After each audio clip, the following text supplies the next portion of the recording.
Ayan, unboxing na naman tayo guys. Ito, oh. Meron tayong in-order sa Shopee. Ayan, kanina lang dumating. Bali,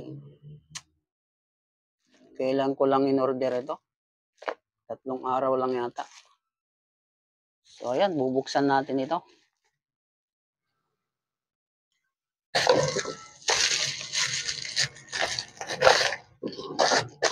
Naka-bubble wrap siya. So, guntingin na lang natin dito.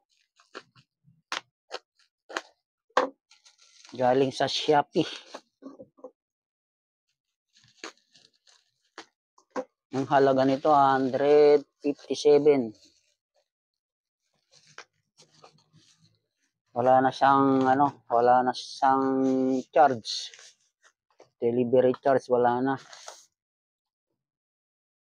Yan, oh. Kita nyo yan, guys, mga idol. Ang tawag dito, handheld fan. Mini fan yung uso ngayon na hawak-hawak ng mga ano dyan na habang naglalakad may ventilador silang hinahawakan na tinututok sa mukha nila. Ayan, oh. Border kasi ako nito kasi kapag ako'y naghihintay sa sasakyan, mainit. Nakatambay lang kasi ako sa sasakyan. So, ano kayang gagawin ko kako? Ayoko namang tumambay dyan sa mga tabi-tabi sa labas ng sasakyan. Kasi mainit din. So, umorder ako nito kasi uso ngayon ito eh. So, habang nakatambay ako sa sasakyan, meron akong ventilador. Kasi mahirap naman yung naka-aircon ka eh. Mamaya dumating yung bossing eh. Sabihin, sana all naka-aircon, o di nakakaya, di ba? Di ba mag-idol, guys? Paano ba ito i-on? Ay, saan ang on nito? Ito. Ay, hindi pa yata naka-ano ito ah. Wala pa yatang charge ito. I-charge nga natin. Kung gagana ito. Saan ba yung letter C yung kanyang ano?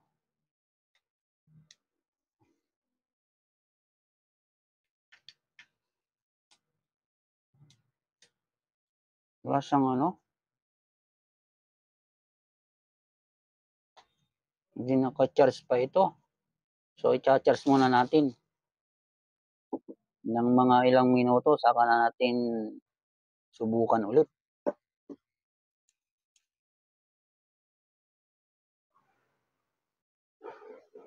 Hindi talaga gumana yung fan na to. Ayan, nakasaksak na yan. Ilang oras na rin naka-charge yan, no? Oh, i-on natin. Ang on nito pababa eh. Alin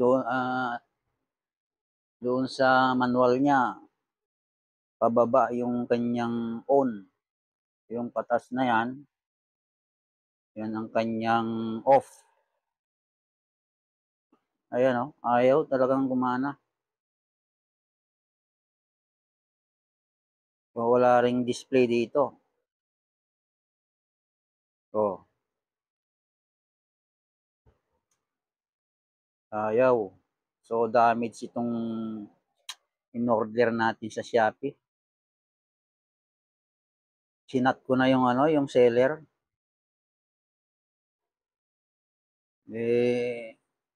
Mahirap din pala mag-soli o mag-return ito o mag-refund.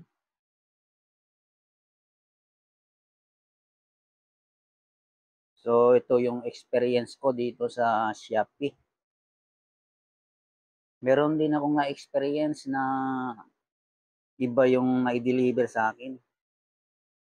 Pero bumalik yung rider. Parang nagpalit lang yata yun noon.